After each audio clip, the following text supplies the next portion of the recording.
Students, आज हम पढ़ेंगे transfer of heat in liquids के बारे में, यानी कि माया में हरारत किस तरह से मुंतकिल होती है, ट्रांसफ़र होती है।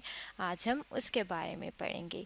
लिक्विड्स जो हैं, माया जो है, ये क्या है? जैसे कि पानी है, वाटर है या जूस है, ये क्या है? ये लिक्विड्स हैं और इनके अंदर हरारत किस तरह से ट्रांसफ़र होती है। अगर हम उसकी बात करें तो सबसे पहले हमें ये पता होना चाहिए कि हरारत क्या है।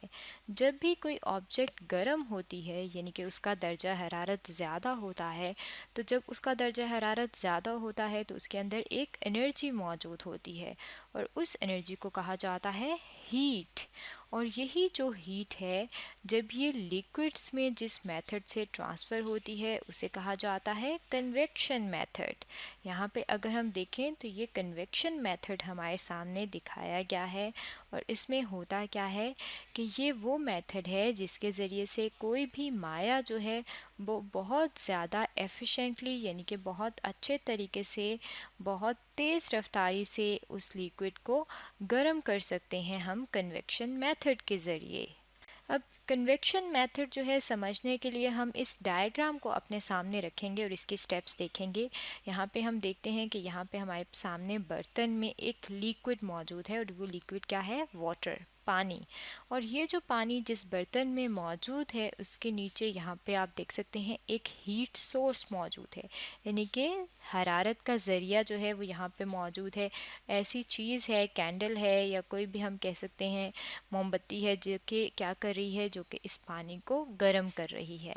अब गर्म ये किस तरह से करती है? अगर हम इसकी बात करें तो ये हीट जो है सबसे पहले बर्तन में ट्रांसफ़र होती है, लेकिन हमने बात करनी है लिक्विड की, कि बर्तन में मौजूद जो पानी है वो किस तरह से गर्म होगा।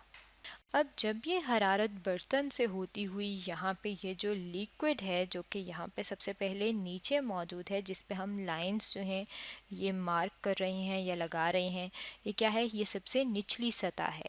अब सबसे निचली सतह पे जो पानी होता है वो सबसे पहले जो है ठंडा है और जब हीट ट्रांसफ़र होती है यहाँ से इस निचली सतह पे, तो सबसे पहले यहाँ पे निचली सतह पे जो लिक्विड मौजूद होता है वो गर्म होना शुरू होता है, यानी कि वो वार्म होना शुरू होता है। अब आहिस्ता आहिस्ता क्या होता है कि जब यहाँ पे मौजूद, क्योंकि ये जो वाटर है ये किस चीज़ से मिलके बना होता है?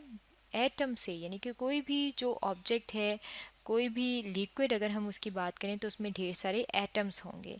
अब यहाँ पे एटम्स जो हैं अगर हम उनको समझने के लिए ड्रॉ कर लें तो हम गोल गोल जो है ये एटम्स बना रहे हैं। अब सबसे पहले ये जो नीचे एटम्स मौजूद थे, हीट की वजह से ये गर्म होंगे। अब जब ये एटम्स जो हैं ये गर्म हो जाते हैं तो ये जो है ये क्या करते हैं? ये ऊपर की तरफ ये मॉलिक्यूल्स मूव करते हैं। एटम्स जब आपस में मिलते हैं तो वो मॉलिक्यूल्स बनाते हैं, तो हम एटम का भी लफ्ज़ इस्तेमाल कर सकते हैं और मॉलिक्यूल्स का। तो ये एटम्स या मॉलिक्यूल्स जो हैं ये एरो दिखाया गया है कि यहाँ से ये जो एरो का निशान है, अगर यहाँ पे ये एटम है तो ये ऊपर की तरफ चला जाएगा। अब यहाँ पे जब एटम जब ऊपर की तरफ पे ये मूव करेंगे तो हम कहेंगे कि एटम्स जब मूव कर रहे हैं तो एटम्स लिक्विड में मौजूद हैं, तो ये जो लिक्विड है जो नीचे से गर्म हुआ है वो ऊपर की तरफ मूव करेगा। और जो ऊपर वाले जो लिक्विड में मौजूद एटम्स थे अब वो ठंडे हैं, तो वो क्या करेंगे? वो नीचे की तरफ सर्कुलेट करेंगे, यानी कि नीचे की तरफ मूव करेंगे। और जब वो नीचे की तरफ मूव करेंगे तो आहिस्ता आहिस्ता वो जो हैं, जहाँ पे पहले क्या चीज़ मौजूद थे? एटम्स मौजूद थे या मॉलिक्यूल्स मौजूद थे, ये क्या करेंगे? ये उनकी जगह ले लेंगे। अब जब ये उनकी जगह ले लेते हैं तो यहाँ पे जो एटम्स और मॉलिक्यूल्स मौजूद थे, जब वो यहाँ पे नीचे आएंगे तो अब वो गर्म होना शुरू हो जाएंगे और ये जो पूरा इसी तरह से एक सर्कल बन जाता है, एक चक्कर बन जाता है, एक सर्कुलेशन हो जाती है, जिसमें बारी बारी लिक्विड जो है वो नीचे से गर्म होके ऊपर की सतह पे जाता है और ऊपर की सतह के जो लिक्विड है वो नीचे आता है। और यही जो प्रोसेस है, जब ये कंटिन्यूस रहता है, लगातार या मुसलसल रहता है, तो हम कहते हैं कि ये क्या है? ये कन्वेक्शन सर्कुलेशन है। और जब हमने देखा होगा कि पानी जब बॉयल हो रहा होता है, यानी कि पानी जब उबलता है, गर्म होने के बाद वो उबलता है या खौलता है, तो हमें बबल्स नज़र आते हैं, जैसे कि यहाँ पे आपको बबल्स नज़र आते हैं।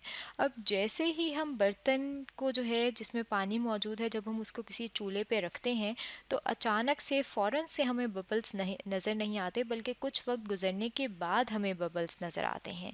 और इस तरह से ऐसा क्यों होता है कि कुछ देर बाद हमें बबल्स नज़र आते हैं? क्योंकि जब बबल्स तब बनते हैं जब वो जो ऊपर वाला हिस्सा है, जहाँ पे ऊपर वाले हिस्से में पानी मौजूद है, जब वो गर्म हो जाते हैं, तब उस वक्त बबल्स बनते हैं। तो जब आहिस्ता आहिस्ता मॉलिक्यूल्स और एटम्स एक दूसरे की जगह लेते हैं और ऊपर वाले सारे जो माया में एटम्स मौजूद होते हैं या मॉलिक्यूल्स मौजूद होते हैं, जब वो गर्म हो जाते हैं, तो तब बबल्स बनते हैं। इसका मतलब है कि बबल्स जो हैं वो किस चीज़ को शो कर रहे होते हैं, या जो बुलबुले बन रहे होते हैं उस गर्म पानी में, वो ये शो करते हैं कि जो लिक्विड है वो पूरी तरह से गर्म हो गया है, यानी कि ये जो माया है इसमें हीट यानी कि हरारत जो है वो मुकम्मल तौर पे मुंतकिल हो गई है।